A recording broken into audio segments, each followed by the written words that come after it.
সংক্ষেপে যে কথাগুলো বলতেন বাংলা অনুবাদ হচ্ছে, আমরা ওই কাজ করব যে কাজে আল্লাহ এবং আল্লাহ রসুল রাজি।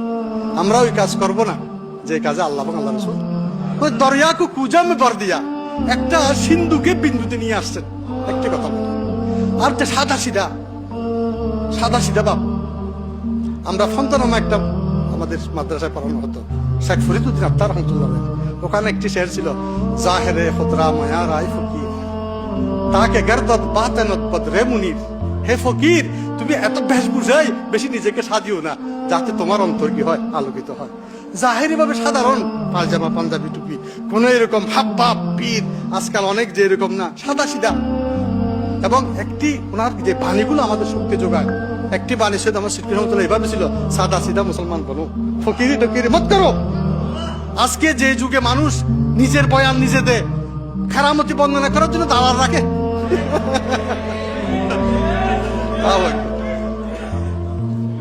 কেরামতি দালাল রাখে। আমার বাবা সৈয়দ আমার মুরিদ ছিলেন, উনিও সাদা সিধা মানুষ ছিলেন। উনি বলতেন, বলে হুজুর কি আপনার হাতে হাত রাখলেই কোনো বেনামাজি থাকতে পারেন, উনি নামাজি হয়ে যায়। এবং দেখতাম এশাকে নামাজ ছাড়া ওনারা কোনোদিন নাস্তা করতেন।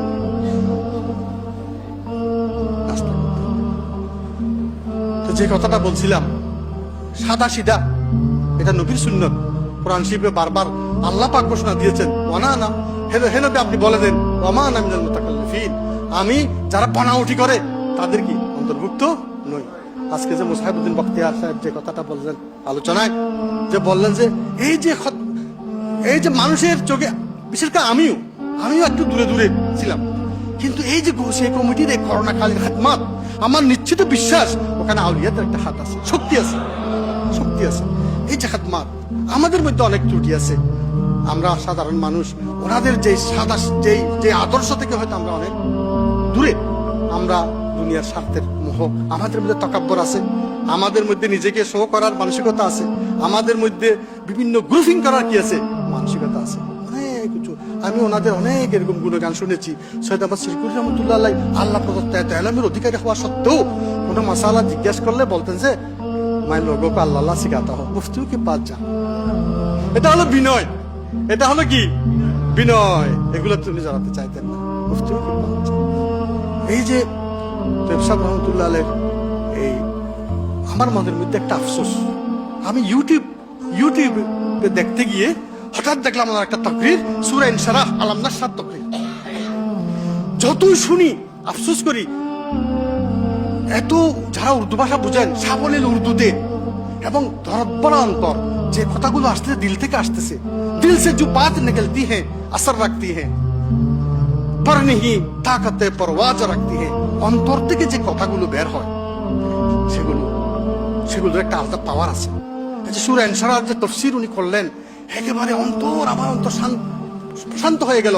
আমি অনেককে জিজ্ঞাসা করেছি ওনার পুরা, আমার তো এখন, আমি যদি তখন বুঝতে পারতাম, আমি তো বলুয়ার দিকে পারে গিয়ে ওখানে দোজানু হয়ে বসে এগুলা এই সুদা এই কোরআন হাদিসের এই সাগরে ডুব মারতাম। পরে অনেক তালাশ করে বললো যে ওনার তকরির, নুরানি তকরিরের বই বাইর হয়েছে। হ্যাঁ, তখন আমি জামিয়াতে গিয়ে তবে এটা কিনলাম যে 19 তকরির।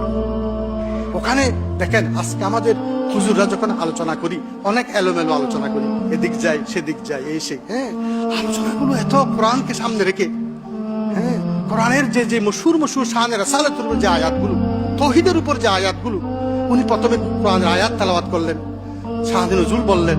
আবার ওখানে যে কথাগুলো আমাদের জন্য শিক্ষণীয়, যেগুলো আমাদের আকীদাকে মজবুত করবে, যেগুলো আমাদের আমলকে সুন্দর করবে, যেগুলো আমাদের মুআমালাতকে সুন্দর করবে, যেগুলো আমাদের সাথে আল্লাহর সম্পর্ক করবে, রাসূলের সম্পর্ক করবে, আউলিয়া কিরামদের সম্পর্ক করবে, এই বিষয়গুলো সুন্দর করে তুলে এনেছেন ওনার সূরা আদ-দুহার তাফসীর 19 তকরীর মধ্যে আপনারা দেখবেন সূরা আদ-দুহার তাফসীর, সূরা ইনশিরাহের তাফসীর, সূরা নাসরের তাফসীর, ইজা জা নাসরুল্লাহ ওয়াত তাফসীর।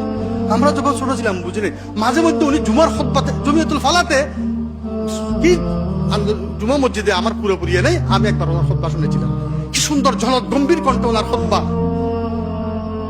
পাঠ, এবং উনি নামাজ পড়িয়েছিলেন সূরা আদ-দুহা দিয়ে, সূরা ইনশিরাহ দিয়ে নামাজ পড়েছিলেন। এরপরে আপনাদের মনে আছে কিনা জানি না, উনি নামাজ সূরা আদ-দুহা দিয়ে, হুজুর কেবলা তেফসা হুজুর সূরা আদ-দুহা, সূরা ইনশিরাহ। তো আমার মধ্যে আমি এমনি এটা আল্লাহ পাক মাফ করুক। আমার একটা ধারণা ছিল উনি এত সাধারণ এমনি হাফেজ কারি, হয়তো পীর বংশ হিসেবে এত কি হয়েছে, পীর হয়েছে, হ্যাঁ। কিন্তু ওনার ওই তফসির গুলো শোনার পর আমার সে ভুল ভেঙে গেল। আল্লাহু আকবার, সে ভুল ভেঙে গেল যে কত গুছানো আকারে, কত অন্তরে দরদ নিয়ে উনি তফসির গুলো করেছেন। সূরা আদ তফসির, এটা আমাদের এলমের একটা খজিনা। ওনার এই তফসির গুলো যদিও ছোট হয়, খজিনা।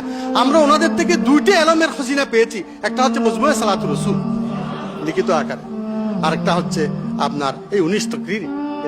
আরো কি তকরির আছে কিনা বা ক্যাসেট আছে কিনা, হ্যাঁ, এগুলো এগুলো আমাদের জানে না।